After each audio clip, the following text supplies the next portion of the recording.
Welcome to Alternative Dog Moms Podcast. I'm Kimberly Gauthier, the creator of Keep the Tail Wagging. For the past 9 years, I've been blogging about raw feeding, pet wellness, and life as a crazy dog mom. I've seen massive improvements in my dog's health since I started raising my dogs naturally, and I'm passionate about sharing my experience to help other pet parents. I'm Erin Scott. For the past 9 years, I've been researching and learning everything I can about healing cancer, allergies, autoimmune, and mystery illnesses in both my dogs and myself, and I can't wait to share with you everything I've learned on this journey. As the Alternative Dog Moms, we're bringing you all the latest dog health news that we're following and sharing the tips, tricks, and resources we learn along the way. Now, let's get started.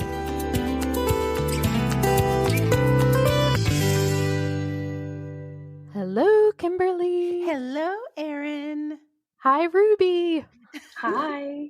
Thank you so much for joining us. Welcome. Thank you for having me. So, I'm really excited because I finally finished the course yesterday. Oh, yes. I'm like, I was on a really good clip. And then we had a power outage. And I was just like, oh, no problem. Because usually our power and internet are not connected. So if we have a power outage, as long as we turn on the generator, we can use everything with the internet and we're good to go. So I was like, I'm going to spend this weekend knocking out this course and catching up on work. And then the internet went out because a tree branch fell into the internet line. And then it was just like, I don't know what to do with myself. So that threw me off of my entire routine. And so finally yesterday, I had yesterday off. And because we're fostering a puppy that wakes up at the crack of dawn, I got up and just decided to stay up, and everyone went to sleep again. And I was just like, I'm going to knock out the last two segments and then take that final exam. I think I did the last two segments super late Sunday night and then woke up crazy early Monday morning and did the final exam, and I'm done. And I feel so proud. I was so excited. Like every time, and I know you're a night owl, kind of like me. Yeah. And I would get these emails at like 1 o'clock in the morning. With like, what does this mean? Exactly. I found a typo. Which, thank you. You know, we really need people to go through it with a fine-tooth comb. And I've sent it to a lot of people, but you gave me the most feedback. Well, what did you think about it? I loved it. And so before we go too far, it's like everyone who's listening, we are speaking with Ruby of Real Dog Box and the Feed Real movement. And the course is the dog food nutrition course offered by Feed Real website. It's on that website, and you join the wellness program, and I got access to the course, and I have been playing around with it since sometime in mid-October, I think. Mm-hmm. So I guess technically it took me like a month and a half to finish it, but it could have actually taken, several days if I just had no interruptions. But it was a good course. I loved it. It was what blew me away. And I wish I would have taken notes on things like this as I was going through, with a number of things I didn't know. And I was just like, oh, I never thought of it that way.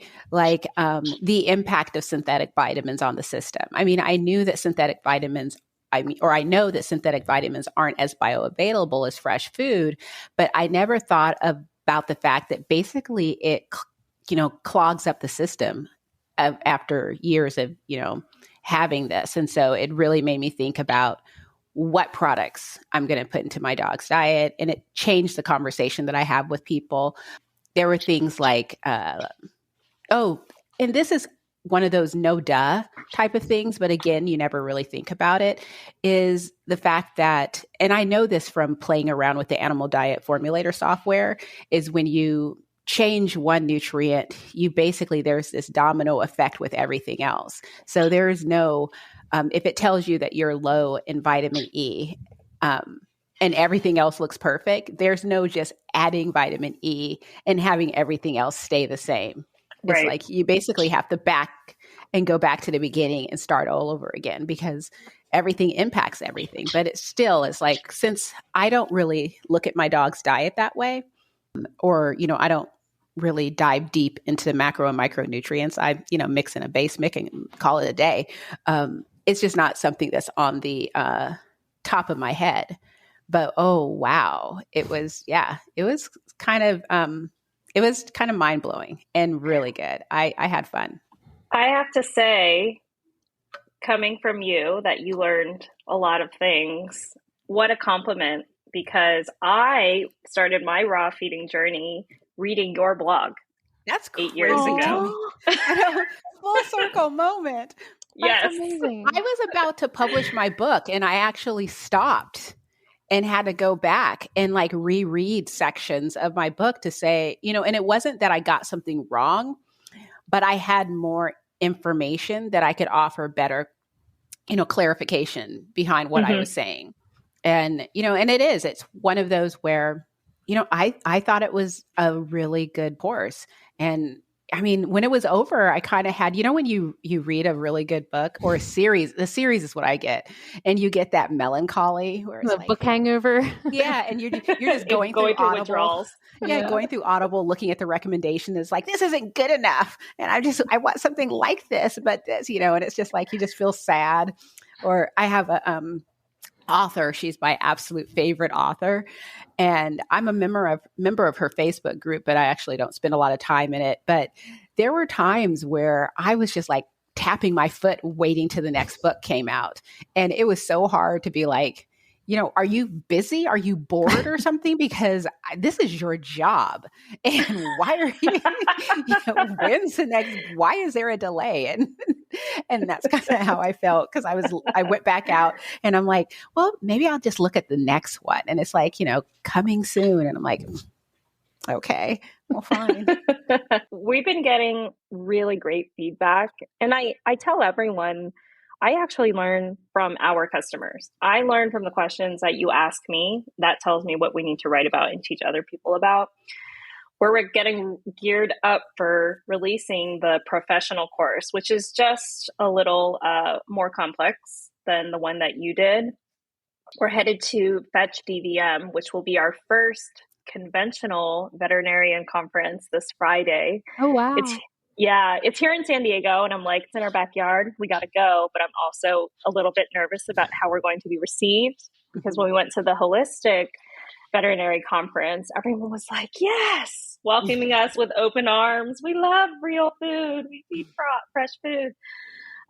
So we'll see how that goes. And if, we hope that the industry is moving in this direction that, the dog owners and cat owners want them to go. But I think we'll find out for sure on Friday. Yeah. Okay. So let's start from the beginning. Yes. Kimberly knows I love a good origin story. I know. It's like, why Real Dog Box? Why? Oh, wow. I have to tell you, I wasn't prepared for this question. I know. I'm sorry. I do hard hitting questions when I talk to people. You do. Well, Erin and I were chatting right before we started about how she's paralegal. I also was a paralegal once in my previous life. And my partner, Turk, his family dog, Atum, had gotten cancer while we were together, not once, but twice. And really quite sad. I mentioned I did that live yesterday with Julianne. Very similar story about cancer, and how sad that unfortunately is the metabolic disease that we see bring all of us together. But he had gotten cancer, and we just started asking, why is this happening? And back then I didn't know a thing about raw feeding at all. Hadn't even heard of it. I didn't even grow up with a dog, believe it or not. Neither did I. I didn't even know I liked dogs until I was 25. Same. Exactly. And now I can't imagine my life without them, of course. I've always had dogs. Weirdos. But I was in consumer law at the time that it had happened, and really learning about deceptive marketing practices. And when we learned about some of the harmful effects of processed foods, and I don't know why I didn't put two and two together, because I obviously knew it for myself and changing my own eating habits. I remember going to the dog food aisle and being like, chicken breast, filet mignon, like beautiful pictures on the front of that dog food bag, and then turning it over and being like, that's not what's in this. This can't be legal. Is this legal? Of course it is. And that for me was this eye-opening moment about how we just need to start being more transparent about what is in the food and why they could be causing all of these health issues. Mm-hmm. That was the beginning. I just kind of stopped right there. Fast forward a few months, come across this blog, Keep the Tail Wagging, and start learning about raw food and thinking, you know what? We need to switch them to a raw diet. Let's do it right now. Let's fly to California. We were living in Northern Virginia at the time. Let's fly to California, put this dog on a raw diet and see how it works. And then come back home a week later and see if Turk's mom could continue feeding a raw diet. We did it overnight. I'm telling you, I've never seen anything like this. He just went from this old grumpy dog who couldn't walk. He had no desire to live anymore, if you ask me. And we fed him his first chicken quarter beef liver. It was a very simple raw meal. I couldn't tell you exactly what was in it, but I know we used chicken quarters. And he took one bite and it was like life in his eyes that I'd never seen before. And not 24 hours later, he was a new dog.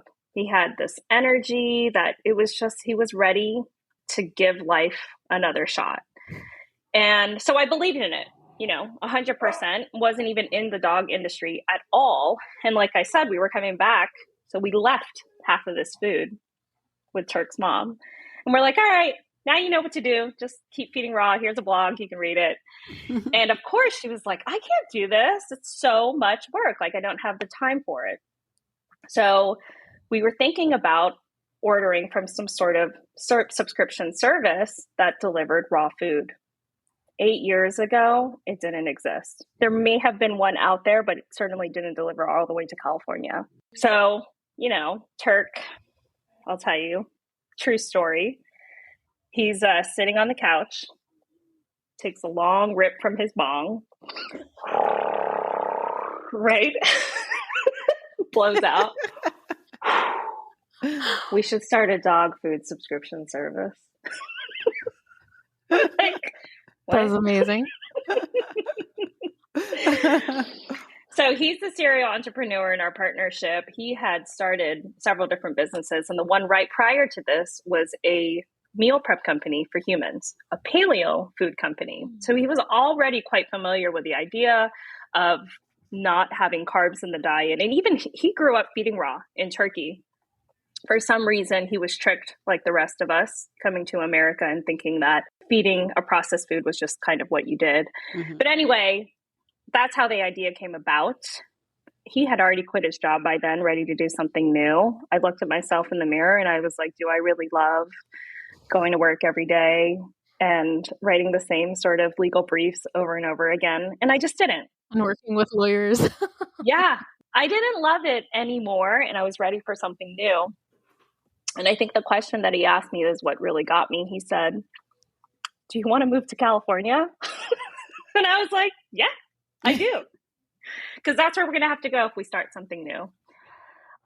So we put together several ideas before we finally pulled the trigger. But eventually we ended up moving from the DC area to San Diego and intended fully on making a raw dog food subscription business. We got our first little kitchen area and we were setting up, getting all of our equipment, our freezers, our grinder, our containers, this and that, put together our first product. And it was well over $120 for the smallest dog, Wow. And I was like, nobody's going to buy this ever. And we basically knew we couldn't give up. I also am of Asian American heritage, which means when you leave home to do something, venture off to do something new, which is not becoming a doctor, lawyer, or engineer, you better not come back with your tail between your legs. And so I wasn't ready to fail at that point. And so we pivoted our idea from making raw food and took the ingredients of our meals and started drying them individually into treats and chews. And that's how we came up with our flagship product, which was our Real Dog Treat and Chew Box. Wow. I love it.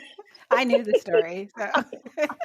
Yeah, and a lot has changed since then, but I love telling that story because it reminds me where I came from and how all of these challenges have built up. And I keep going back to the same thing, feed real food. Every time people are like, I'm having this challenge with my dog, we think we're doing it all right.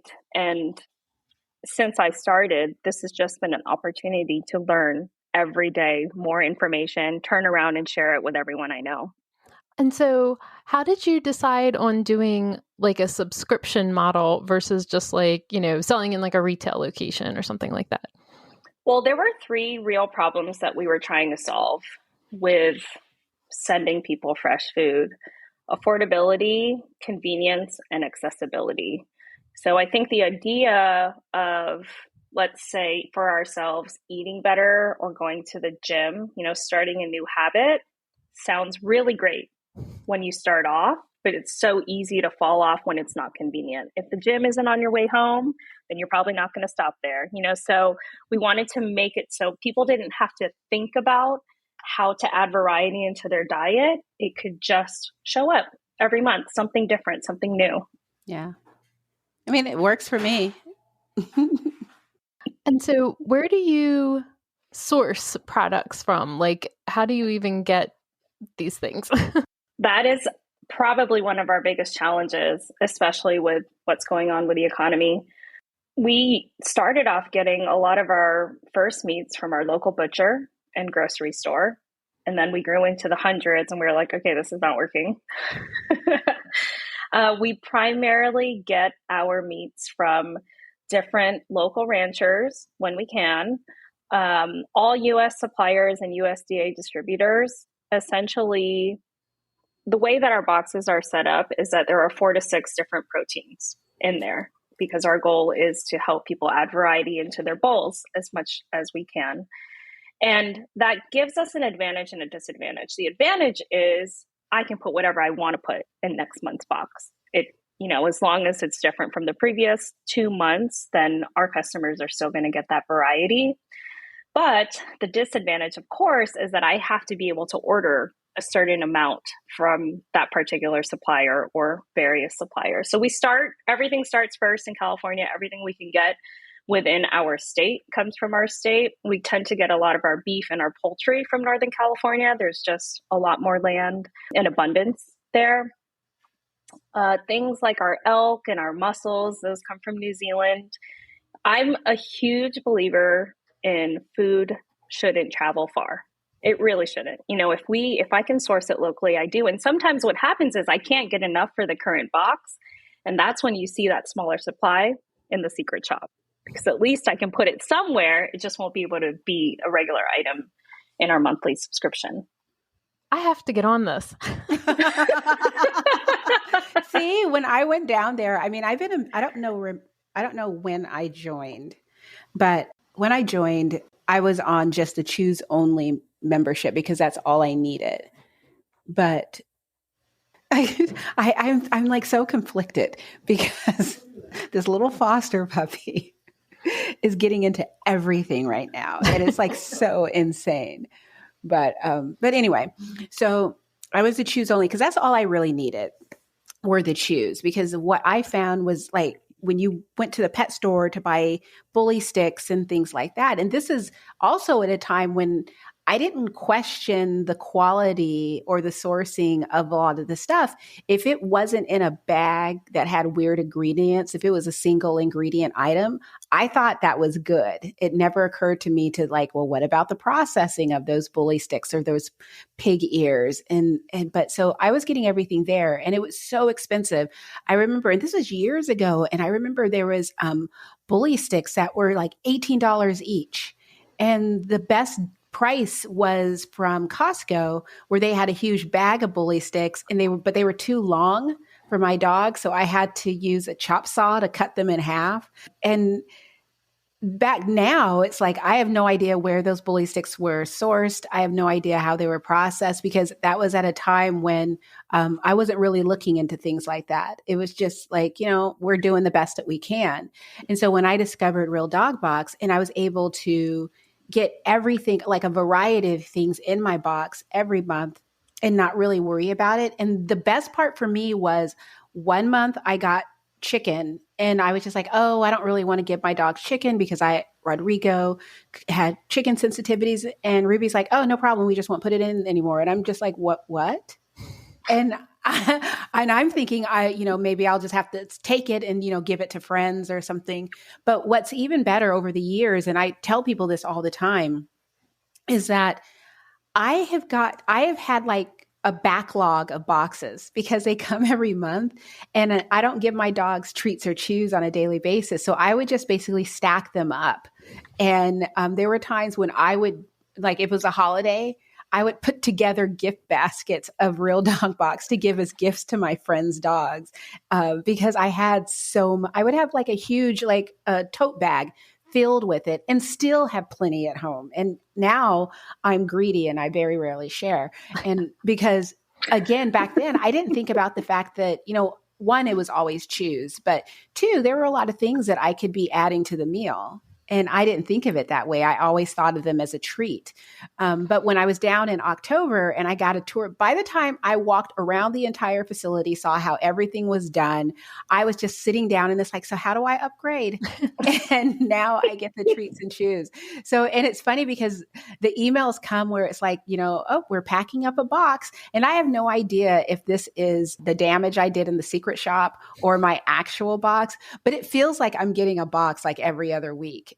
Because it's like there's something I did. The box I got the other day was filled with rabbit meatballs, and I was so happy because it's like I've just been crumpling them over everyone's meals, and I use them for Rodrigo because since he's a senior, something I learned in the course, he needs more protein in his diet than the other dogs. So I, instead of since he eats a partial or lightly cooked diet, I don't want to really add raw to his diet. I want to just add another protein. And I try just like getting different proteins and putting them in there. And sometimes he's down for it. Sometimes he's not, but he always loves the meatballs. So now I just throw the meatballs in there. Is Rodrigo the one that also requires that organ mix garnish? Yeah. Mm-hmm, mm-hmm. Yeah, he will not. He's gotten better about it. And the reason why is because, I switched him.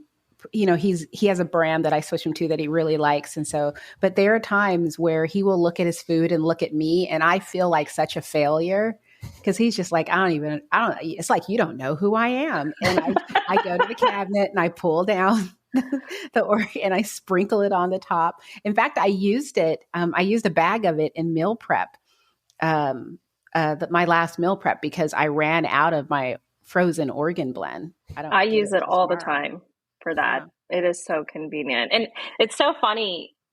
The secret shop has come a long way. It used to be that we had to, Erin, are you familiar with the secret shop? Have you heard about I know this? It's a thing. So basically, I really do try to be a zero waste facility. And after we started growing into the thousands of subscribers, we had a lot of smaller pieces that were left over. And I just couldn't stomach throwing it away. Like, we used to give it to our staff and their dogs, but it just got to be too much. So I said to Turk, which, he does all of our technology.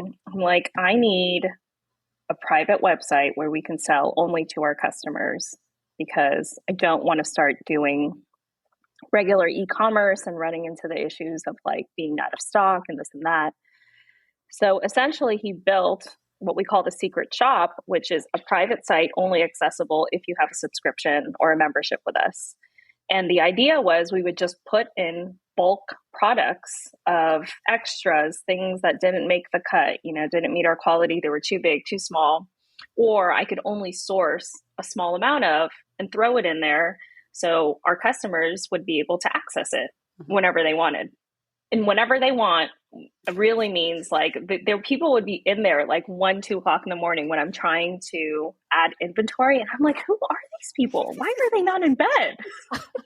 So we turned it into this like, okay, we're going to have a specific drop time. And it has evolved into giving us the ability to put all the products in at once at a certain time. So we send out a text message and we say, hey, Kimberly, we're going to have a drop today. It's going to be at 1:00. Yep. And I'm this is sitting what at my computer. This is like Taylor Swift tickets all over again. I know, it is crazy.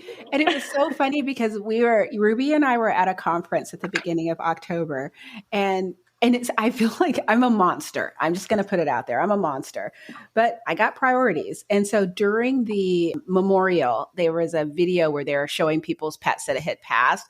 Scout was included in it. He was the last photo. So I did see it. But during the memorial, I'm sitting on the ground with my computer, hitting refresh. And someone comes and sits down with me and is talking to me. And I'm just sitting here like thinking to myself, just shh. I mean, it's like hitting refresh. And I missed out on the green stripe pucks. But I got other stuff that I needed. And then when I got it, I was just like, okay. But I actually did a reel about it where I'm explaining to people, this is what you need to do.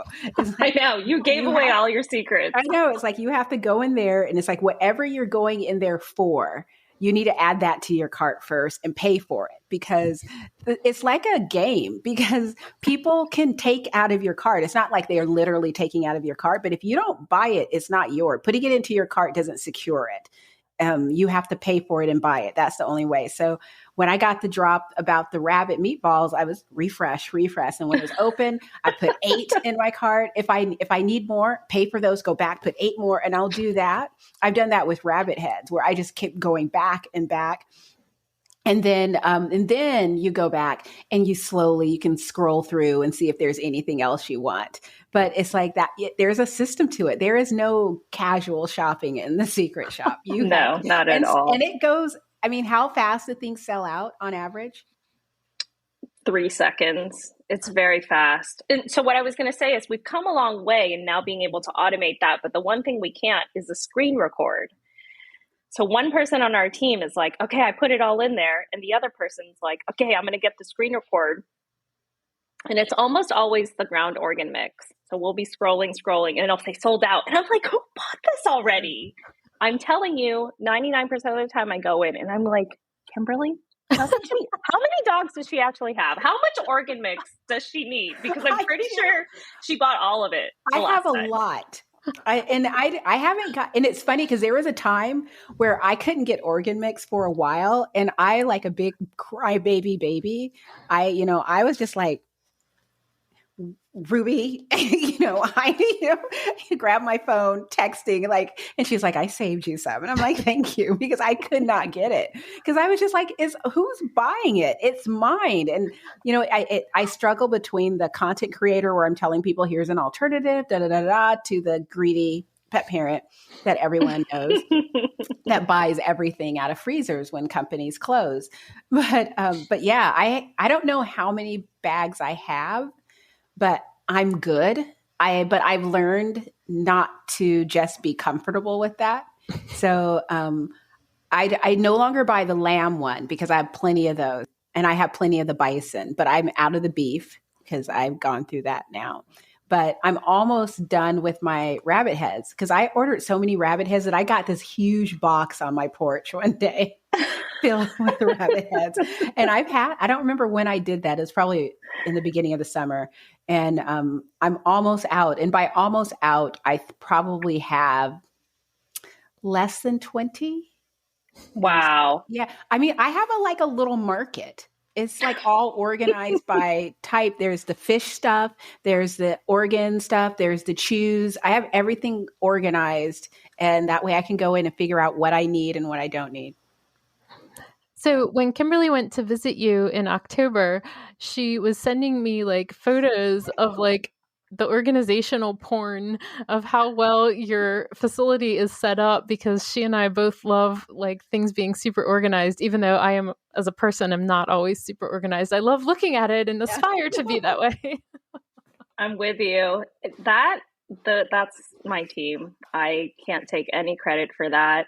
As we've grown, I really can't be in the kitchen as often as I would like to be. And there's so many moving parts that come with a subscription and the 6 different products or 8 different products that are in the monthly lineup, because once you run out, then you have to be able to quickly substitute it if somebody has, a restriction because of an intolerance or just a preference. There's all these things that you have to have on hand, but they're amazing. They figured out what works for them, and I try not to meddle in there because I'll just mess it up. In fact, it did used to be me answering all of the customer service requests. When someone would text in, it would be me texting back. I'm not allowed to talk to customers anymore. I'm not allowed to touch any of our orders. Everyone's like, I got it. We'll take care of it. Don't worry. I know it's crazy organized, but I thought of you this weekend, and Erin, I almost texted you, but it was super late. But I went to Costco and I got this battery organizer because wow. we have so many batteries, and I'm always like, I'll be at Costco and I'll be like, oh, I think we need batteries. And I'm that person where I'm constantly buying batteries and I don't know what we have.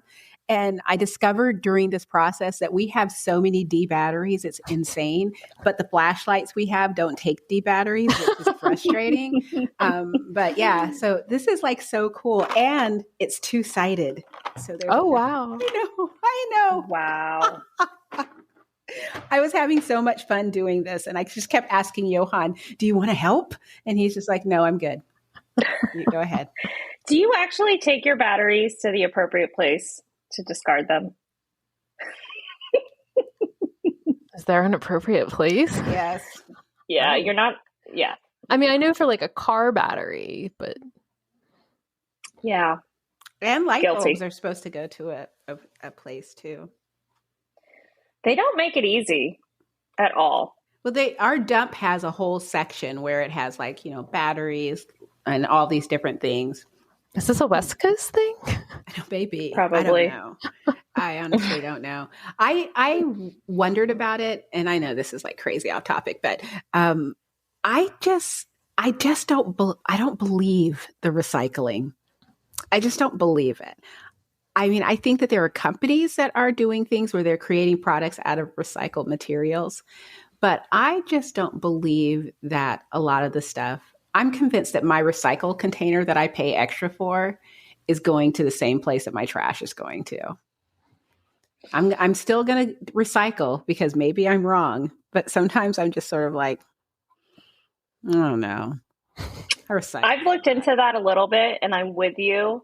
When we were trying to find more environmentally friendly packaging, just for example, looking into compostable packaging, it doesn't truly exist at all. Or the biodegradable. I know, conversation for another time, but you're right. But Trust still, your instincts. poo bags, which I just took away from the puppy because she was walking around with this entire huge container in her mouth. These are I don't know about this brand, but there are brands where the poo bags are supposed to break down. And this is like in my early years as a blogger when I just kept getting mind blasted by the fact that nothing is as it seems. But I was just like, I'm using these ones and they're like, yeah, they never break down. She's like, they break apart, but they never break down. So they're always there. And I was just like, oh, I kept one for years because I didn't believe it. And sure enough, it just becomes crumbly. But it doesn't evaporate and turn in. It just comes these crumbly little pieces of plastic. Well, Ruby, I do actually appreciate hearing that you're putting that much effort into what's happening with your products and trying to do the environmentally responsible thing, even though that's questionable whether that actually is possible or not.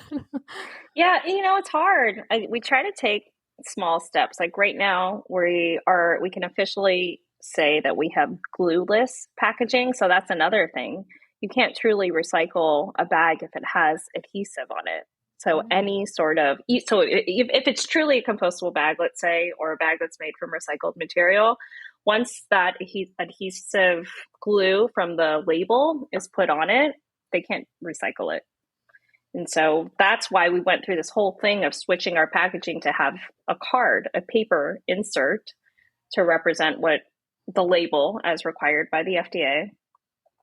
And it's not as pretty as we would like it to be, but that was the reason. And that was just the small step that we could take towards that. So what kind of regulations do you have to deal with just with treats? Because I was thinking, like, if it's food, you have the AFCO and you have all this kind of stuff, but I hadn't really thought about that insofar as treats. Well, we still have to abide by AFCO regulations because they've been adopted by the state of California. We're regulated by the California Health Department, and they come in and they do our inspections every 2 years whenever we have to renew our license. During COVID, that was obviously not really happening at a lot of places.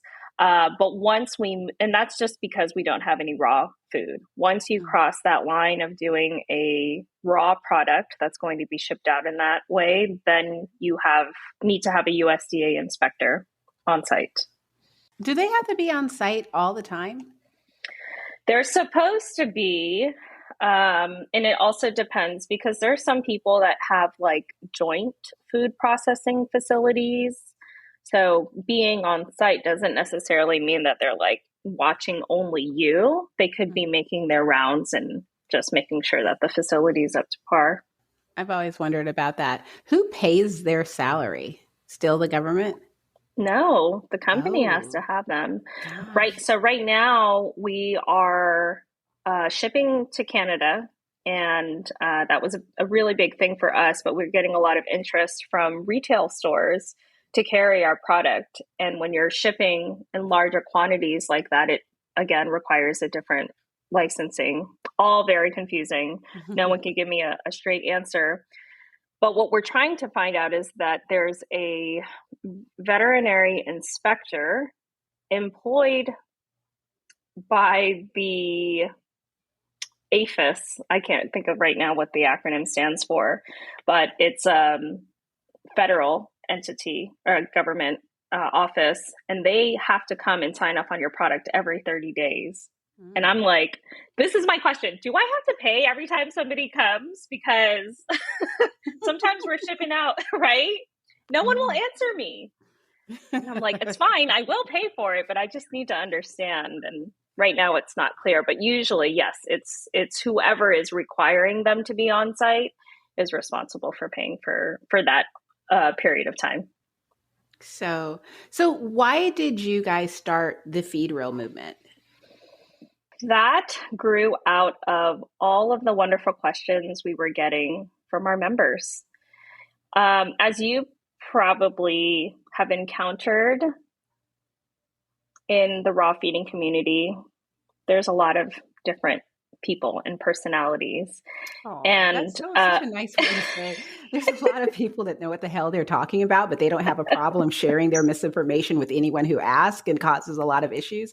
And I only say that because, and I know I sound a bit bitter, but as I was on the phone with someone as I was unraveling the crap that she's absorbed from social media, where it's like, none of that is true. It's like, that's not how any of this works. So continue. And we wanted to create sort of like a Wikipedia for dog food, where you could just go to one central location and find anything that you needed. And it was a long time coming. It was a lot of like putting what was in here on paper, and I needed help with that. So we brought on a couple of nutrition researchers and writers who helped us put together the site. We took all of our research, just the real food research and some of the myths that a lot of our community has encountered, and took a stab at debunking them, but not just saying, well, this is what I think. Here's the actual study. And so one of the women that's on our team, she was at Notre Dame and part of their animal nutrition program for quite some time. And she's got a wonderful story to share. But she has access to a lot of the studies that are not available to the public. A lot of the veterinary studies that will say, for example, garlic is terrible for our dogs. And she'll be like, nope, this is the study. This is how many dogs they actually tested it on. Here were the results. These are all the fallacies. And she really helps us sort of break all of those down in those articles on Feed Real. I also wanted to we've been accused several times of kibble shaming. And that's obviously not my intention. You know, I want people to use our boxes as a sort of a toolbox, like a stepping stone to more variety and more fresh food. But I couldn't put out all the content that I wanted to about fresh food on Real Dog Box without offending someone. Mm-hmm. I still offend people. I offend people all the time. You probably too. Oh, yeah. Yeah, I accept that. But Feed Real allowed us a platform where we could just talk about just that and be like bold with our statements. Yes, we believe in feeding real food, and that's where we stand. So far, though, it has just been very difficult to sort of balance both. Like even myself, I get lost between like, oh wait, where does this go? Who am I? What am I doing? But the amount of positive feedback that we're getting, especially from the veterinary professional, like not just vet techs, but even their like front staff, their receptionists who say, you know, I pick up the phone and I get asked questions about fresh food and I don't know how to answer them. Mm-hmm. So they're looking for a resource that they didn't have when they were in school. So being able to provide that to them is just, it's amazing and so fulfilling and sort of like a reminder of why we're doing what we're doing. Do you see this guy?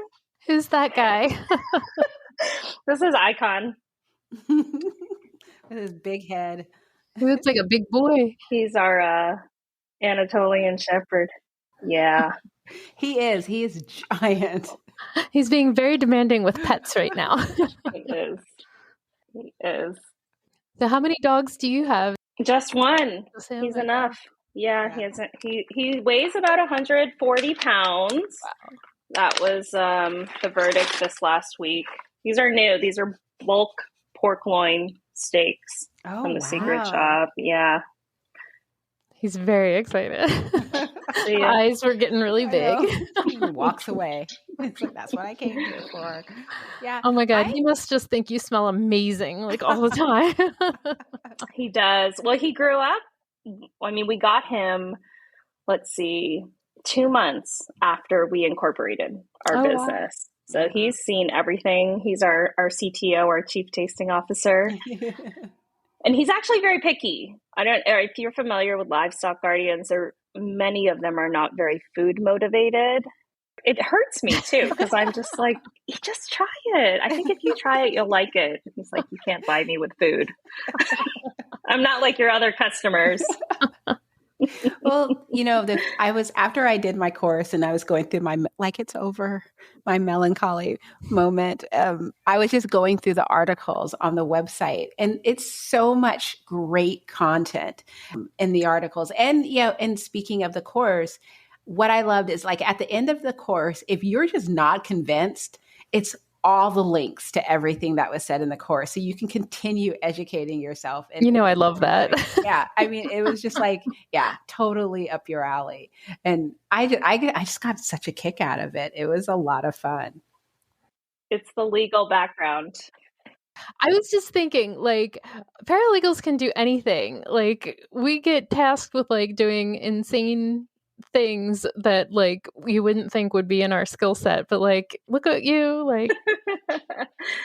like we'll figure it out. Yeah. Has anyone asked you, you've been practicing for a long time as a paralegal, but why you didn't go to law school or want to become an attorney? I was very close to doing it at one point, actually. And I do get asked that. And I did all the LSAT prep. And, you know, I really had like this come to Jesus moment with myself where I'm like, this is not the life I want. And it was not worth the like time, money, and energy investment to me. And I think I would have just been miserable. Like, and so I feel very fortunate to have landed somewhere where what I bring to the table is appreciated. For me, it was part of that, but also I love project management. I like seeing the bigger picture. I thought going to law school and being kind of tied up in these small legal arguments over and over again, that was just not for me. I wanted to be like, I'll bring in the expert witness and I'll make sure that everything's scheduled to be on Yes. time. Yeah. So it's a different skill set. Yeah, like we deal with a lot of expert doctors. I have to do a lot of like prepping my boss for expert depositions where I'm digging into all this medical research and, scientific research and, laying all the stuff out. Like I love doing that kind of stuff, but I also get to do like a variety of things too. Like that's not my all day, every day, but it's yeah. See, you could start a business. That's all you need. I'm working on it.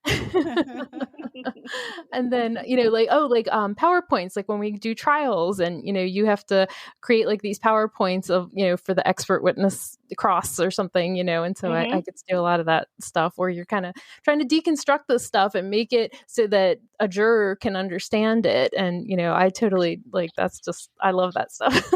Yeah. And that's exactly what we did with the course. We came up with the idea of the course because I needed an internal training program for my team. When we started doing our nutrition consultations, it was the same idea. Like, how can I get everything that's in here into somebody else's brain? Might as well put it on paper. So we started that course and then realized, for lack of a better word, that we had to dumb it down a little bit for your casual dog owner.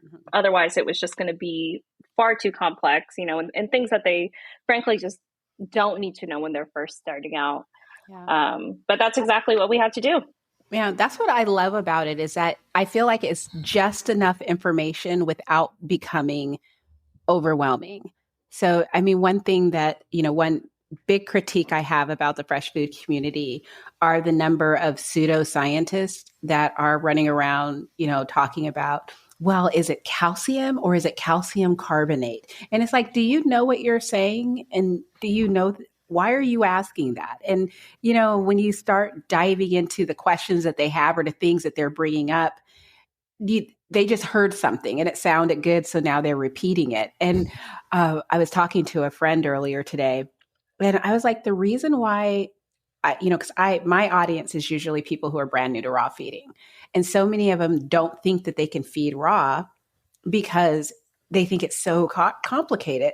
And it's like, yeah, because people are having discussions in this group as if they just came out of biology class.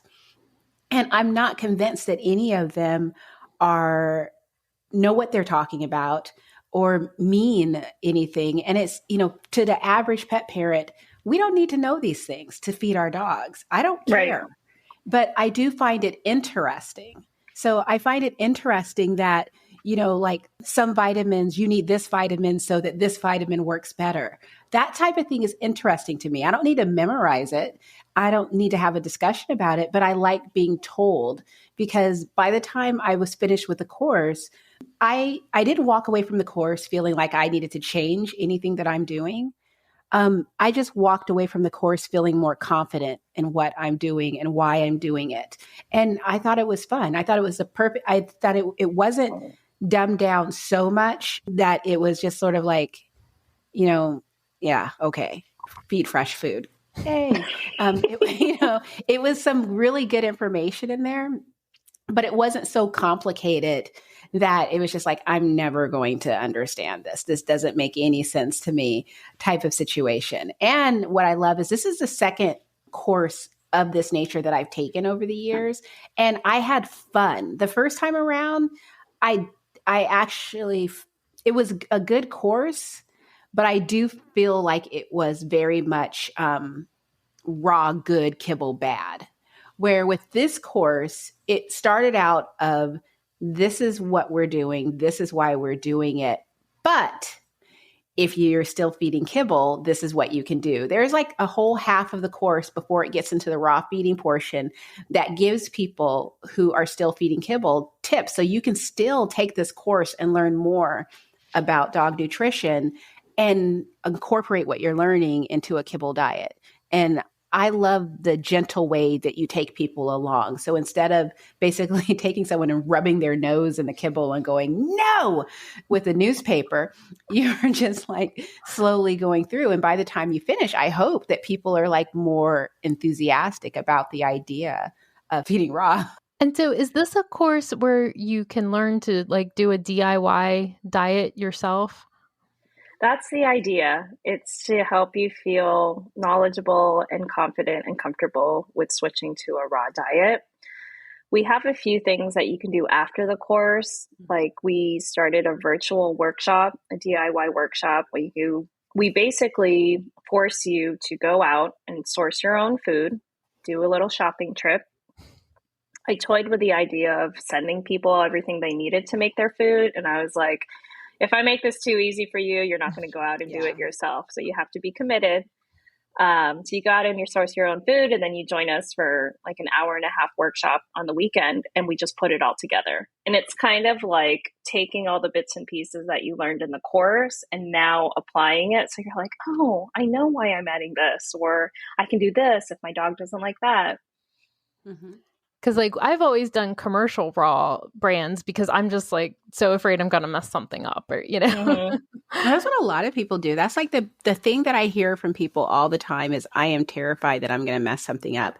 And it's funny because the best example I have is I fed raw for 3 years, where I was just like throwing stuff in the bowl. I mean, I think it was a little more advanced than just going to the store and buying a pack of ground beef and mixing in rice. But I wasn't really following anything. I was in the 80-10-10 school. So Mm-hmm. I was just like, it's mostly muscle meat and then some organ meat and some bone. And to me, that was it. Maybe I'll put a spoonful of vegetables in there for fiber. And that's what I did for years. And then it started with a video Rodney and Karen did where they added oysters. They were making a meal and they put canned oysters in there. And so I Googled what's in canned oysters. And then that took me down this rabbit hole. And instead of looking at it as a way to balance a meal, I just found a bunch of other foods that I could start adding to my dog's meals. And I just kept going from there. And I just think it's a lot of fun for me, at least, to do those type of things. Well, the thing is, it's getting expensive to do pre-made for a lot of people. Oh yeah, it's very expensive. And that was really the initial reason for wanting to offer the course virtually. We get questions all the time about, where do I get these things? Nobody has that in my location. And I'm like, let me try. I think I can find it for you. And so we're putting together, this is a new thing that's coming out, our directory, which is meant to help DIY raw feeders. So nice. I know you have your co-ops on there. We started with that, but for a lot of people that was just inaccessible or not, they couldn't buy in bulk. Right. So this one that we're going to release in a couple of weeks has different Asian markets that we've sort of pinpointed that have actually carry duck feet or duck wings and some of the things that you don't know where to get at your regular grocery store. And I think that's going to be so, so helpful for a lot of people. Do you ever get grossed out when you're like, here's a rabbit head or a duck foot? Like, not anymore. No. I do have to say, the other day, the team was processing duck heads. And for whatever reason, like one duck eyeball had fallen out. And so one of our young employees, he's walking around with these two eyes and a duck tongue. And he's like, look, very excited about it. But I'm like, dude, too much. I can't. So I have to say that's one of the few times, at least in the last couple of years, like just when you think that you've seen it all. But, even now the smell of green tripe doesn't bother me at all. No, it stopped bothering me a while ago. Nothing really bothers me too much. I just don't look at it too much. It's just, I just go through it. I don't think there's anything I wouldn't feed. Oh, that's not true. One thing that I won't feed to my dog straight is pancreas. And that's because it's just a pain in the neck to handle. Just like slips right through your fingers. Yeah, exactly. You have to, in order for it to be, at least that's what I've been told by a few people. I talked to people down at greentripe.com and it's like you have to whip it up, but it has to be fed at room temperature. You have to whip it up like in a food process. And it was just like once all you had to do was say room temperature and I'm just sort of like, okay, because I can do that, but all these extra steps for one piece of meat, that was just like, yeah, I'm not doing that. What about brain? That doesn't bother me. I actually had a case of brain, and I finally ran out of it in 2020, and haven't been able to get it since. But yeah, I would. It was a source of omega-3 fatty acids, and I would feed brain. I like the look on Erin's face. I'm dying. I'm also the girl that threw up in Girl Scout camp when we were dissecting a cow eyeball. So, well, there's my love of Grey's Anatomy. So I've gone back to the beginning once again, and I think I'm in season 3 now. And there's an episode where Karev has to release the pressure on a kid's brain and take fluid out, and he needs to do it through the eye. So take a needle and draw it out through the eye. I leave the room. It's like not even enough for me to pause it, and I know that it's coming. I just get up and walk out of the room. It doesn't take long, but I cannot handle that. And I will, But there are so many things that just don't bother me. Just like, we had an accident in the house when we first started. And it's just so funny. I just hear, Kimberly, she pooped. And, in my world, you pick it up, flush it, clean the area, move on. But in his world, you call me, because it does not bother me whatsoever. I mean, yeah. It's none of this stuff it does. I find it actually kind of interesting especially once I learn about like what it's for, where it's coming from, things like that. It doesn't bother me. I mean, I'm not putting my fingers through it and going, ew. Okay, I did that once because I wanted to freak Johan out. I don't make a habit of it. I mean, I've got a whole rabbit in my sink that Icon's getting for dinner tonight. I've been tempted to, because I can get whole rabbit, but I don't know. I know that Apollo would do great on it. I don't know how the other guys would do. And so I started with the rabbit heads. When I started feeding them, oh gosh, I remember when I ordered, because everything I order is in bulk, and I had a case of duck hearts. And it's funny because the company sells duck gizzards in 5-pound bags, but the duck hearts are just all free into a big, huge box. And so you have to slightly thaw it so you can separate it. And then I was putting it into individual bags, and he comes into the kitchen and it's just like, how many ducks died? And I was just like, thousands of them. And it's just like, that bothers him. But yeah, when the rabbit heads came, he does not. Like, I don't. It's a lot. I don't feed. There are certain things I don't feed when he's around, and because it's just like he just can't. Whereas I'm just like, to me, the rabbit heads are my lazy day meal, where it's just like, I don't feel like bothering with you guys here. Same.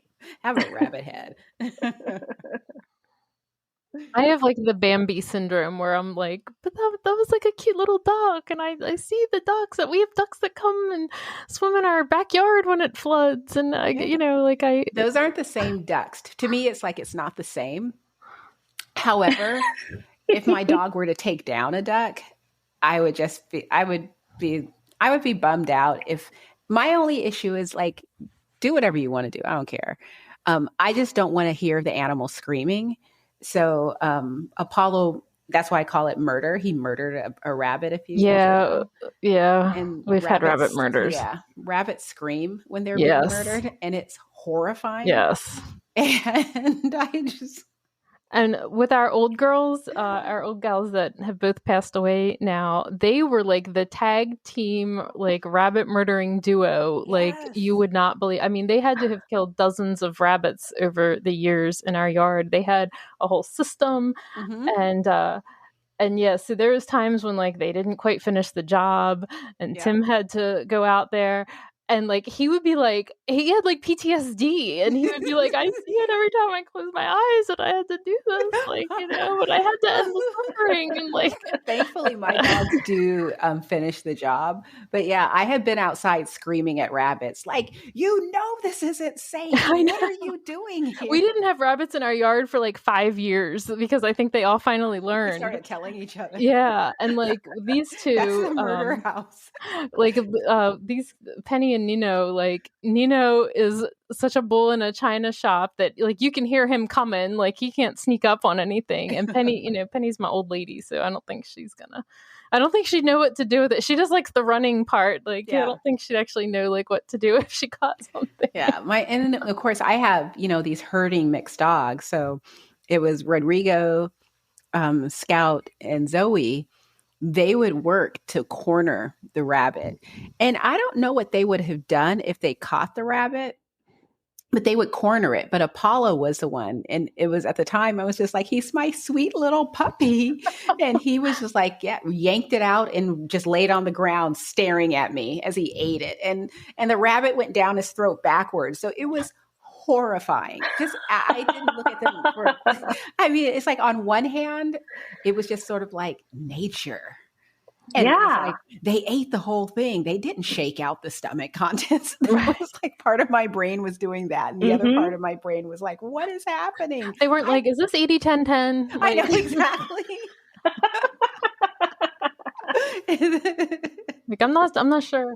Yes, I'm not feeding you tonight. You're good. Yeah, no, I am so fascinated by watching dogs eat. There's this Instagram account, Nature is Metal. Do you follow it? No. It's pretty next level, Erin. Okay, it might not be for you. I'm thinking that's probably the case. But it's just that, like, things that happen that a lot of us don't want to see or just don't see on a daily basis, but it's out there. Yeah. I was doing a ton of research this afternoon because I thought we might be talking about this recent acquisition.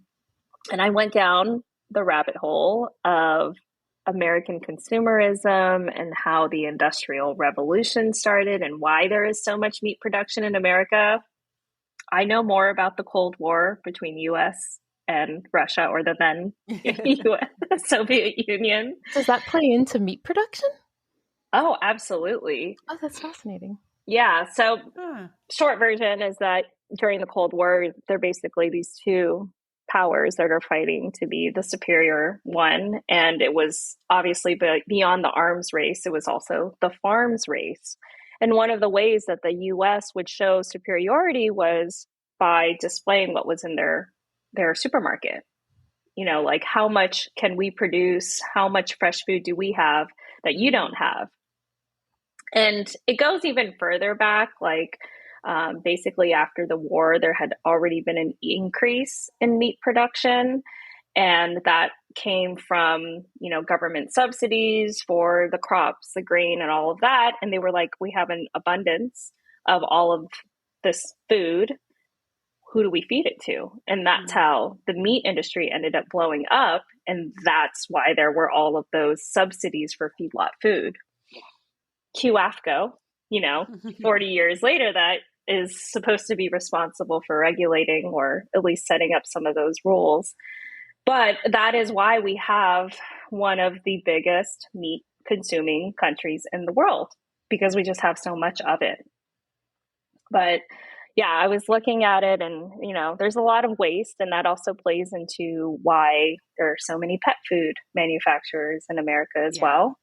It's insane. I mean, there's a lot of moving pieces. There's a lot of things that I think as an everyday consumer or a casual pet owner, as I like to call it, you just don't really think about. So it's easy to sort of judge companies and being like, they sold out. Why did they make that move? And it's like, there's a lot of stuff happening behind the scenes, especially when it comes to the recession and costs going up. And it just makes me think like how disconnected we are from like where our food comes from and why we eat what we eat and what is actually like in our food, both for, humans as well as dogs. And back in August, my husband got some concerning news from his doctor about like cholesterol and blood pressure and prediabetes. And he wasn't like, he kind of had a beer gut, but, it's not somebody you would think was like obese or something. And he got really concerned because he didn't want to have to take these medicines. So we've been doing the keto diet. And so he has lost 25 pounds since August. I have lost 15 pounds, and we're like really paying so much attention. I mean, trying to navigate Thanksgiving and what I just ate whatever the heck I wanted to eat, but he did not eat mashed potatoes. And I was like, oh my God. And, just really thinking about like, well, what it goes into stuffing, and, it's like, it's stovetop and you just like add water, and like, well, what is these ingredients? And I don't know, it's just been really fresh in my mind the last couple months of just like exactly what we're eating. And, I almost feel like sometimes I was paying too much attention to the dogs and maybe not enough to myself, Yeah. Oh yeah. I think that's pretty common. And it's unfortunate that it takes sometimes news like that for us to really make change. And I think that's even why myself, I'm not grossed out by a lot of things, because I'm like, well, that's what he's eating, so I guess I could eat it too. Turk's getting ready to start like this carnivore diet. Yeah. So he said I needed to get a second chest freezer because he doesn't want to share with Icon. He's like, I might accidentally. But you know what they did do? This is why I'm not grossed out by anything. I got one lamb head with the fur on and everything for Icon. And then I asked our butcher to skin the other one. And he was like, oh, does he not like the hair anymore? And I'm like, no, it's for Turk, actually. So he put them on in the smoker this weekend. And that's what he ate for dinner last night. Nice. That's hardcore. Yeah, it is. I tasted it. It was delicious, but not really my cup of tea. Yeah, I can't eat lamb at all. Oh, really? Like, personally, just because Mary had a little lamb. Like, I have a lot of weird hang-ups about food. Like, I can't eat deer because of Bambi. Like, venison, I can't do. Like, well, it's what my hang-ups on food is. I mean, it may have been things like that years and years ago, but today, to me, venison is dog food, and so is elk. Those are the type of things. Goose, all of those things. Turkey and all that. That's okay. But in my head, that's what I first think of is when people offer me something, my head goes to, can I feed it to my dogs? And now they just get used to that because they're just like, can dogs have squid? And I'm like, well, let me look it up. Yes, they can. And the ink in squid has cancer-fighting benefits, by the way. And so, yeah, I have all kinds of really cool like things. And now I have a better dehydrator. So I'm like super excited to start dehydrating. Did you end up getting that freeze dryer? No, I didn't. I was going to get it. I didn't win the giveaway. I did enter a second giveaway though. But I was thinking about doing it, but I was just like, I would use it.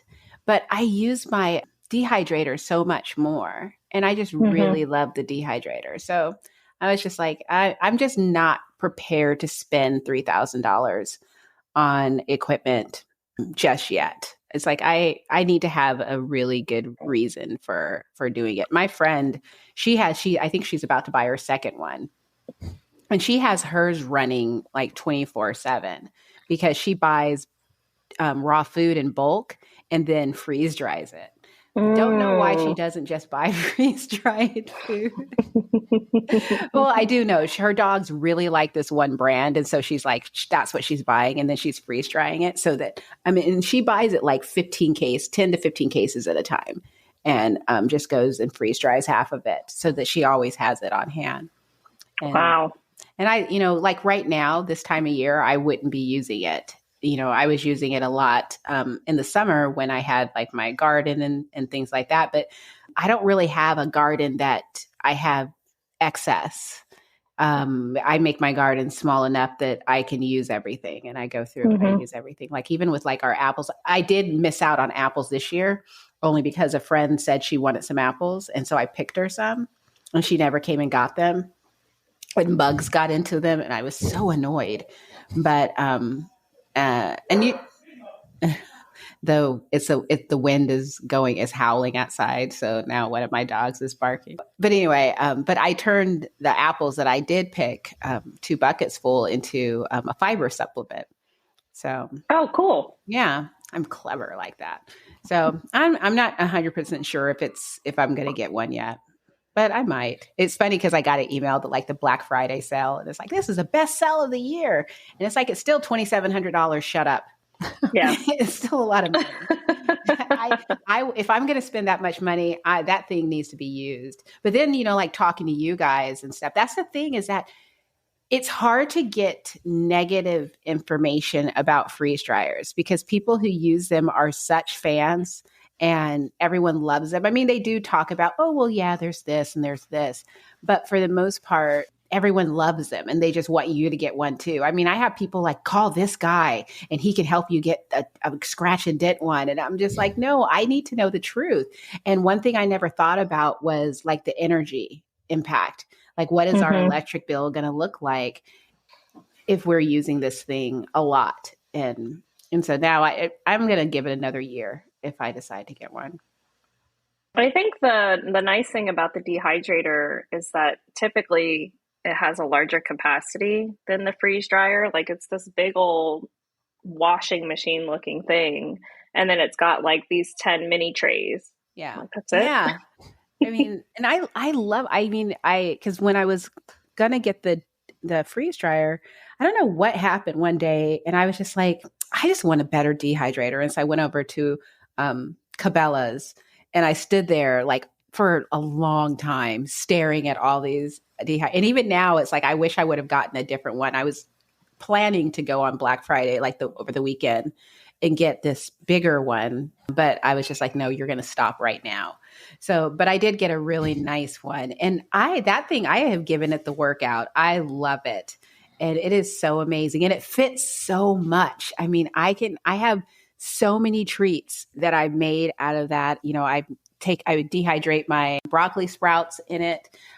Dandelion Oh, greens. yeah. I go around the property before things bloom and start picking when they're just the dandelions, and get the dandelions and the greens. This time around, I did it in the fall and I did like the dandelions.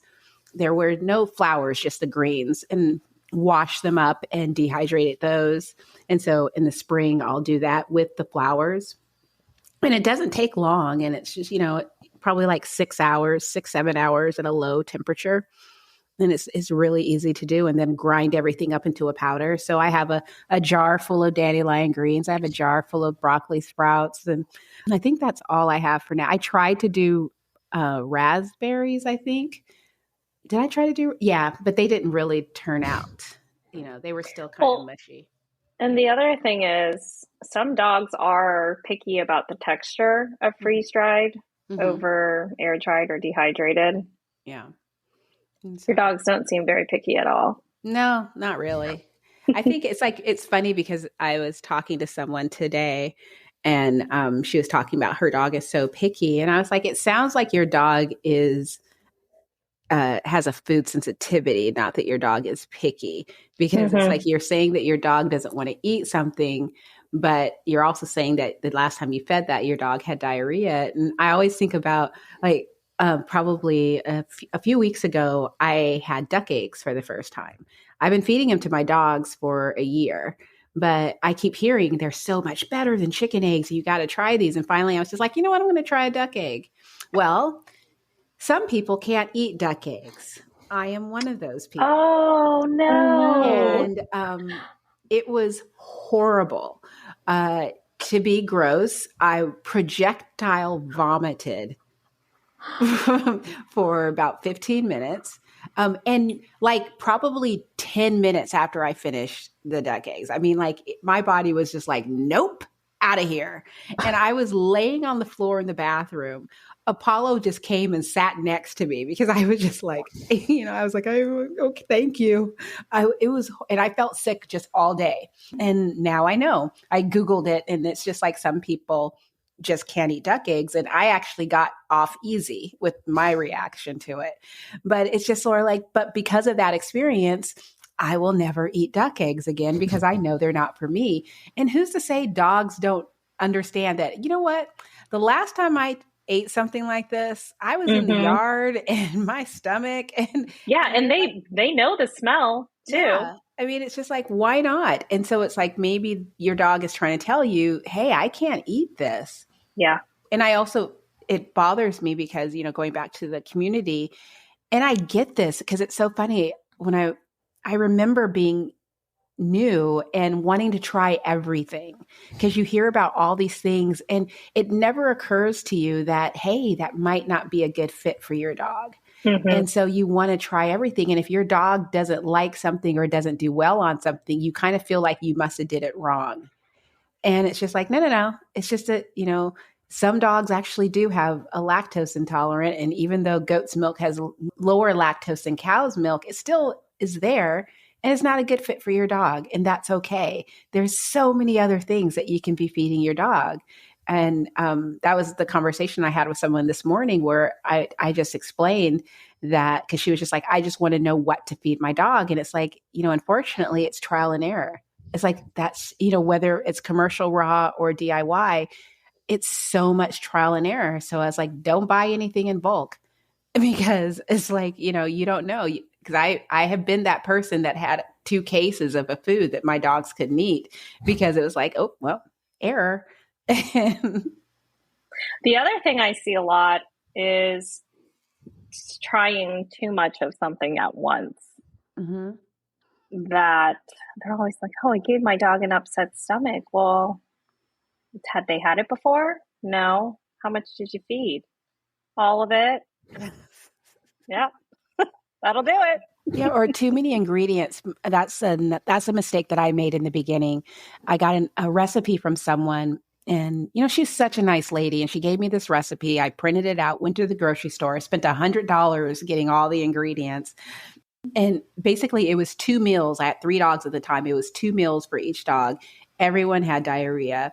And it was one of those where now, as I explain it, it's like, imagine if you just get the munchies. And so you have pizza and chips and, 3 different types of chips and then throw in some caramels and then some salted caramels. And then you want a soda. Oh no, a Mountain Dew sounds great. And then you just go and get some fried chicken. I mean, that is disgusting. Even if individually those things sound good, all together in a meal, gorging it is disgusting. Yet we are doing this to our dogs, expecting them to be okay with the meal. And it's just sort of like, if you are sick, and not to say that dogs on kibble are sick, but it's like, if you aren't at your best and you eat this insanely rich meal, it's not going to sit well with you.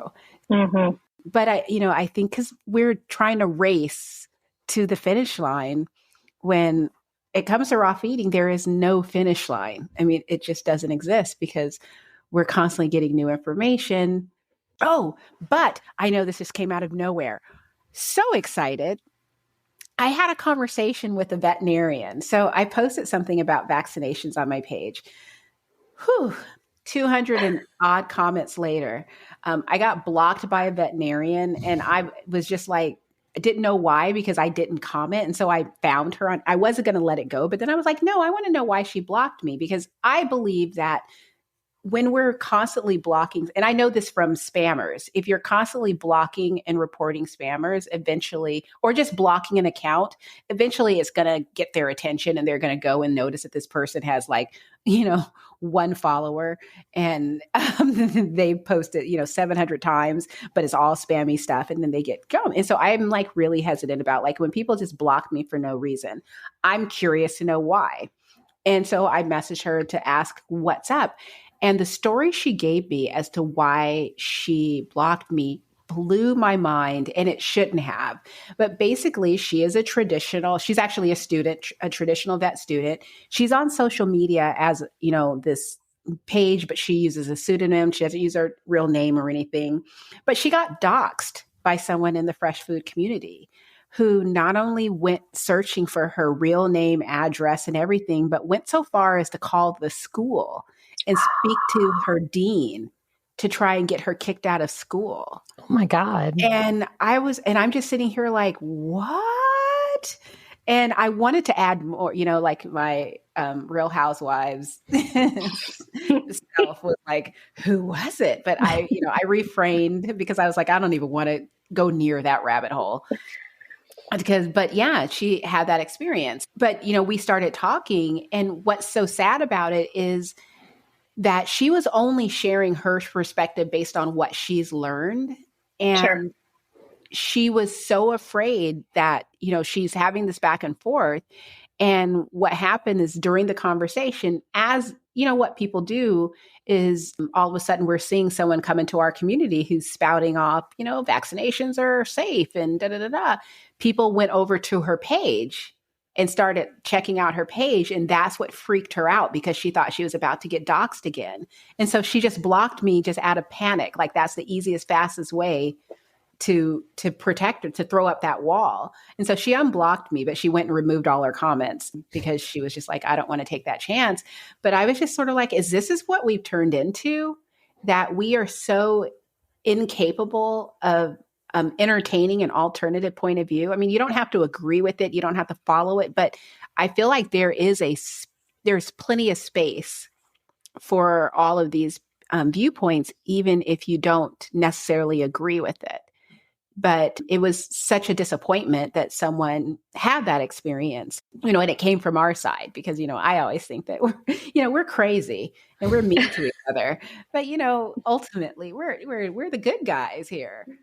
No, unfortunately, it doesn't surprise me. I'm shocked that they would go so far to call the dean of her school. That is very sad. But my experience, I mean, you were around when a lot of stuff went down.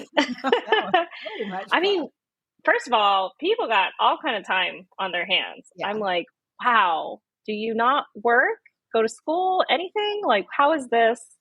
But it is sad. And I think it's unfortunate because even if there are instances where people make mistakes, but there are also instances where what it sounds like in this young woman's case is that I just learned this and I was just sharing something that I truly in my heart thought to be true because I'm going to school, at this educational institution where I pay money to be here.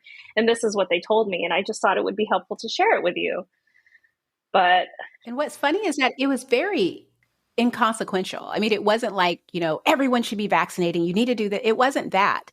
She very much, and she and I talked separately. She's like, I very much have the attitude that it's not my job to make you do anything. It's my job to give you the information so that you're empowered to make a choice for your dog. And so the comments that she said were mostly things like, because I was talking about, heartworm is not an issue in our state. And she was like, here's a map and you should really check this map out. And just FYI, this is what this means. It was like very just informational, and it was sad that that she felt threatened by just sharing information. And it's like, it's unfortunate that we've reached a point where that we can't get. And what's funny is that I don't know why I was surprised because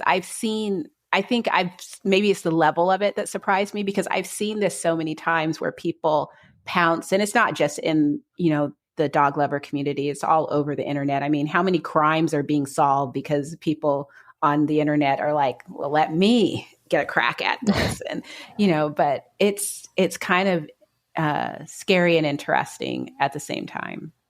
Because you see both sides. I guess I always see both sides of a lot of points, right? Where it's like, I understand she's now hypersensitive having gone through this traumatic experience and she's on this hair trigger. But at the same time, from our perspective, it's kind of like, do you know everything that you're learning in vet school? Half of it's wrong, and that all of your information is being filtered by these big corporations that want you to know what they want you to know and are paying for your books and paying for everything. So, I don't know. This is why I just keep my mouth shut on social media a lot of the times, Well, that's what's so funny is she was like, I wasn't going to comment. And, because I knew by the conversation where you guys were coming from, but she's like, in your post, you were like, you asked the question, what do you do? And so I was just responding to that.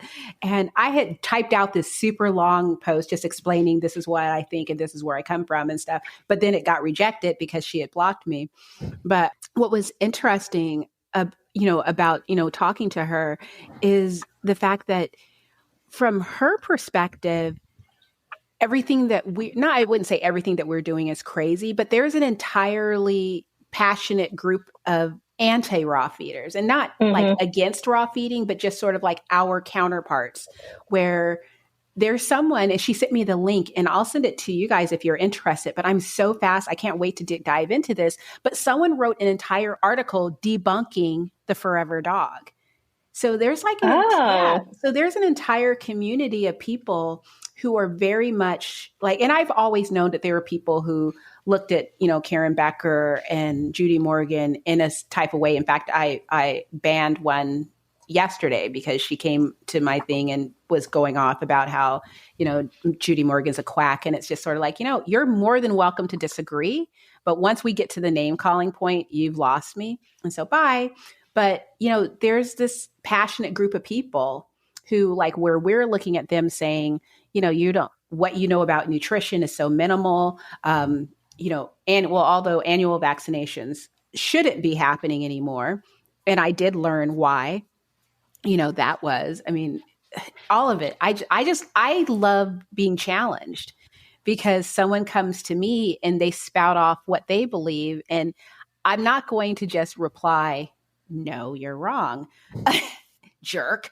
But I'm going to go back and find information to support like that and double check. And I learned so much about vaccinations in the process.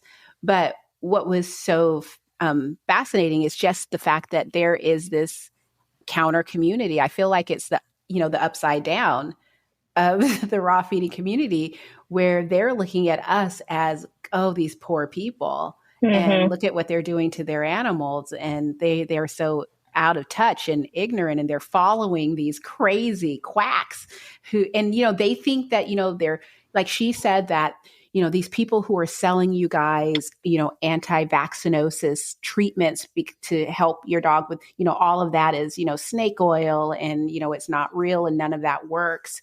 And, I wanted to have a conversation of like, well, how do you know? Have you talked to Julianne Lee? Have you actually bought her product and tested it somewhere? How do you know?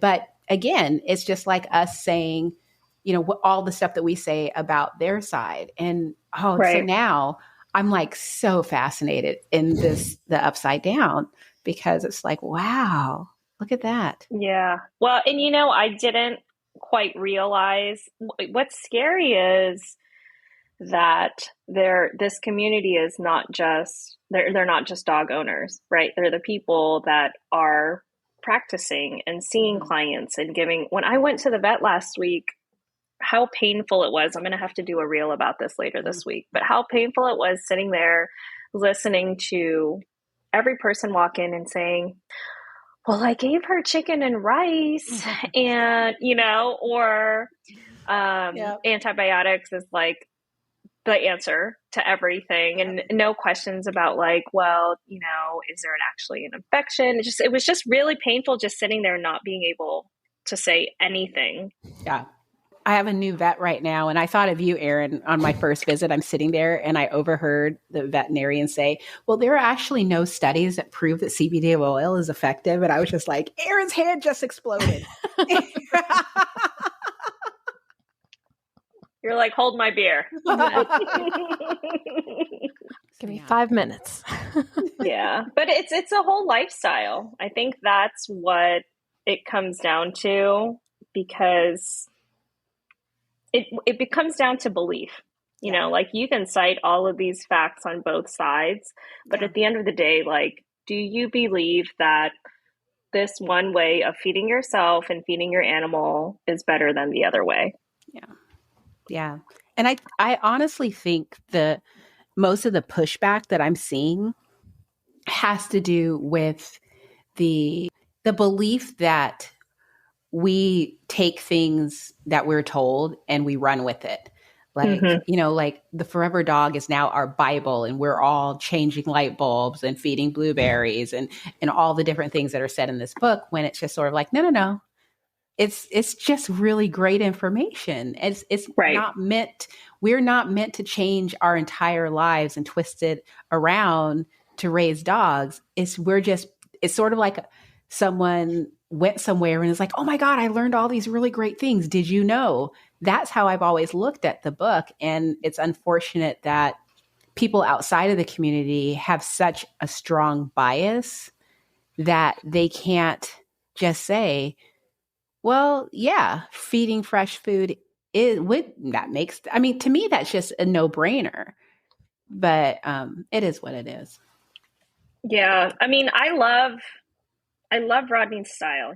He's a digital marketer, and he posts things meant to elicit conversation, right? To get us talking about whatever it is. And the other day he posts this thing about adding a cup of water to kibble could potentially increase microbial contamination.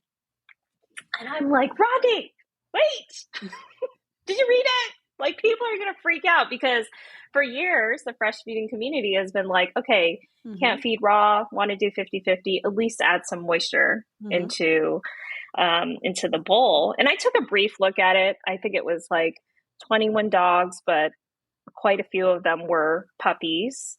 And it was also a pretty short period, like 3 weeks, I want to say. And their gut flora is still developing at such a young age. And then my second question was like, okay, sample size, that's always been an issue in a lot of these studies. What was the food anyway? I think it was a food that's available only in China, and it was made primarily of soy, grains, corn, and it kind of makes sense for a grain to be sitting for a longer period of time in water to develop some sort of bacteria faster than it would if it was meat, soaking in water. But all of these little details were missing. And I get it. Like, I know why he does that, but I think it's also part of what causes the polarization between someone who's a fresh food advocate and someone who's just like, see, I told you guys. Exactly. Well, and it's one of those where maybe it's because I'm a blogger. So for me, I never take anything at face value. You only have how many seconds 2 seconds to grab someone's attention. And so you're going to put something out there to make them stop. And then I would think that you would go, oh, that's interesting. Tell me more. And then, but no one wants to do that. And one of the main complaints I've had about his content over the years is that he never just tells people what to do. And I've told people, actually, someone blocked me because I told them this. 2 people, they were friends. But I told him, I was like, he doesn't post content to tell people what to do, because all of our dogs are different. All of our situations are different. And he's globally known. So he can't possibly do that. I was like, instead, he gives us information, and it's up to us to take that information and then look at it with our dogs in mind and see, is this something I need to consider? And they were just sort of like, no. He should just be telling us the answer. And I was like, yeah, it would be nice to have someone out there that just knew everything. But unfortunately. Right. But every dog's different. And we can't just, as much as we love Rodney and Dr. Becker, Dr. Morgan, you can't just have one person being you're Messiah or whatever, Yeah. And I think that's what people I'm just going to keep calling the upside down. People in the upside down, they think that they are our, oh, what did they say? Feed dogs blank. Okay. And, and it's just no. Yes, I see people who have if Rodney says it, I'm going to believe it and that's what I'm going to do. Or when you ask people for support on something that they say, they'll just say, well, Dr. Karen Becker said it. And I'm like, okay, that's fine. Can you send me the link to where she said this? And they can't, because they think that it should just be enough that Dr. Karen Becker said it. But I don't look at those people as like these diehard fanatics. I look at it as people who aren't used to providing support for the things that they put out there. And I do it because I can't just, even though I'm only writing about my dogs, I still need to support what I'm saying with some studies, with some facts, with like, this is where I got this information from. I can't just put out blanket statements and be like, there you go, I'm Kimberly. Believe me. For our on Feed Real, we have this feature that pings us after the article's been published for 3 months, and it tells us that we need to fact check our information. So if there's anything new, we do the whole practice of like reviewing all the previous citations and then searching that same topic in the database and updating it. I want to say shepherdizing right now because I know you get what that means. Exactly. And the only thing I think of is Derek Shepherd, McDreamy. So I'm like, you guys love Grey's Anatomy too. Well, because of you, I'm now about to start rewatching Scandal. I just finished it. And what I didn't realize is that for years I've been watching it and I've only been watching it up to a certain season for some reason. I don't know why, but I finally watched like the final season again recently. So I'm starting up with Scandal again too. Those are my two shows. I'm like so weird. I mean, Shonda Rhimes, love her or hate her, she puts out some good shows. She does. I watched the final season of Scandal and I was on the edge of my seat through this season because I can, the reason why I rewatch shows is because of the comfort of always knowing what's going on. And even though I'm surprised sometimes because I didn't remember, I'm like, oh yeah, that's right. Oh yeah, that's right. But I had no idea what was going to happen. And I was just like, Olivia Pope has gone off the deep end and I don't know how this is going to end. But then then it ended. And I was just like, oh my God, that was like one of the best series finales I've ever seen. It was really good. I can't remember any of it. So I'm so jealous. Yeah. You're going to have so much fun. I love that show. It's my favorite show. So Ruby, the pet parent class is out now, which I think I'm going to buy myself for my Christmas present to myself. And I know you have another course coming out. So what all is coming down the pike? We've got the professional course, which is really made for a dog owner that is ready to take that next step and really do a deeper dive into the research. But also, we have a lot of aspiring nutritionists, people that want to do meal formulation, and it will probably be very surprising what they find in our course because meal formulation to me is just not a thing, but they'll find that out later. But it's geared towards the aspiring veterinary professional, whether you're an actual veterinarian or someone on staff, a technician, a registered vet tech, or someone who is really interested in providing nutritional advice to other dog owners. The way I like to describe it is that the dog parent course is to help you as an individual parent make your dog's food confidently and comfortably.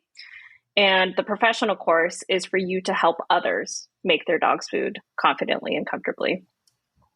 So that's coming down. We're also working on a new gift pack that's going to include both the workshop and the course. That way it will be a little bundle. Once you finish the course, you can go right into the workshop and start making your food right away. Nice. That's what I want. I know. I think it's really cool because I'm getting a lot of people. I built a page on my site similar to my co-op page that has a list of nutritionists because there are a growing number of people who want to offer that service to help other people feed their dogs a healthy diet. Unfortunately, there are people who have such a very strict and narrow idea on how to do this. And The thing about it is I completely understand why. I mean, if you've been doing this for years and it's been working, it's kind of hard to change what you're doing because this is what works. But I've also seen, people feeling like they've been taken advantage of because they got a bunch of recipes that they can't use. Or in 2 cases, I heard of one dog dying and one dog getting very sick because they followed a group that has a way of feeding raw that didn't work for their dogs. And so one person's dog basically starved to death. And that made me want to just create a page because it's like, let's get people to people who are flexible, who understand that not every dog can eat every protein, that not everyone can source every protein, and that, things need to be a little more, sometimes in some cases, like making a basic meal that's not, technically quote unquote balanced and building up on it so the dog can grow and expand and enjoy something. And it's been kind of cool just hearing from people, because when I posted like, hey, if you are interested in being part of that list and you'd offer the service, contact me. And I think most of the comments are just people who are like, this is what I want to do. And so I think that course is so needed, because on the other side is all of those people don't have $900 to spend on a course. And especially in this economy, it's just sort of like, it's just not, it's not affordable. Well, I'm putting together a page that compares ours to, I think, the same course that you're talking about. I have that. Oh, you do? You've already put together. You already put that together. I have it open. I read it during my sadness of the course is over. Oh, what's this? You're like clicking on everything else. Exactly. I think that the primary difference that most people will find, because everyone on my team has taken that course as well, is that we actually give you practical ways to apply what you've learned. Otherwise, I don't know if you guys remember the last time you were in school. Like, I have a bunch of notebooks with lots of notes and cute little squigglies and stuff on the side, but I did nothing with it. Like, I was just like, okay, regurgitated the knowledge, took the test, and went on with my life. I really feel like, and I hope with other feedback that we get, what people will feel like is that now they know what to do. Now I know what to do. It's not just like, all right, well, I learned this, and there are this many calories in a piece of beef liver. Right. Exactly. Yeah. But you guys should come to my workshop. I should have you on as a guest, Kimberly, because you already do a workshop. You just make your meals on a live every week when you're doing your food prep. And that's basically what I do. Or hold up a camera and fast forward it. As I'm doing meal prep, I've done that. So I love that. That's one of my favorite videos that I've ever done, because I'll get messages from people like, it can't be that easy. And I'm like, but it is. It is. It is. Yeah. And the proof is in the pudding. I am constantly bringing Icon to the vet when something comes up, and like, I'm almost hoping that they tell me it's because of his diet, and it never is. The next thing that I'm doing, I got these 2 tests. I've got my doggy biome and the innovative pet lab. So I'm going to split the sample. I can't wait to see what you think about the innovative pet labs. Yeah, well, I know they've made some changes since they got your feedback. Yeah, they were really so open to my feedback, because I was not happy. I was not happy. She wasn't. But it was just like, I'm working on an article about leaky gut, because I'm like so now fascinated with the leaky gut. And I like explaining it to people. Because it's like, now if the gut lining was like cheesecloth, but then the holes I just love explaining that to people. I was on a talk with Dr. Holly last week where she was talking about some of the research that they're doing. And they're actually working on a blood biome test. And one of the things that that'll be able to do is almost like cross-check leaky gut, because you'll be able to see that like these toxins are getting into the bloodstream and that shouldn't be, because they're coming through, the lining of the gut. So I thought that was really fascinating. Yeah. I just think all of that is so cool. Because like when we were at that conference, one of the veterinarians said that all dogs have some level of leaky gut if they're being fed a processed diet. And it's like, and that makes sense to me. And it's just, it's just so kind of cool. Erin, close your eyes. What kind of body part is this? It's his whole rabbit that he's getting for dinner. Oh, okay. He's very excited. I know. One of our local stores sells whole rabbit. What was that movie? Silence of the Lambs. She's named them all. She's like Bambi. No, the one where she's boiling the bunny. That was Fatal Attraction. Yes. I need to rewatch that. It's like an old 80s movie or something. Well, I figure that's one of those movies where I love watching old things. It doesn't even have to be that old, but with today's eyes, man, if that came out today, people would be furious about how dare you picture a woman that way. Women wouldn't do that. And I'm like, she was. She was crazy. That movie was awesome. Oh my gosh, Ruby, we've taken up so much of your time. I know. I'm sitting here. No, this has been a blast. I'm sorry, Erin. I know. I have to edit it. We have to edit.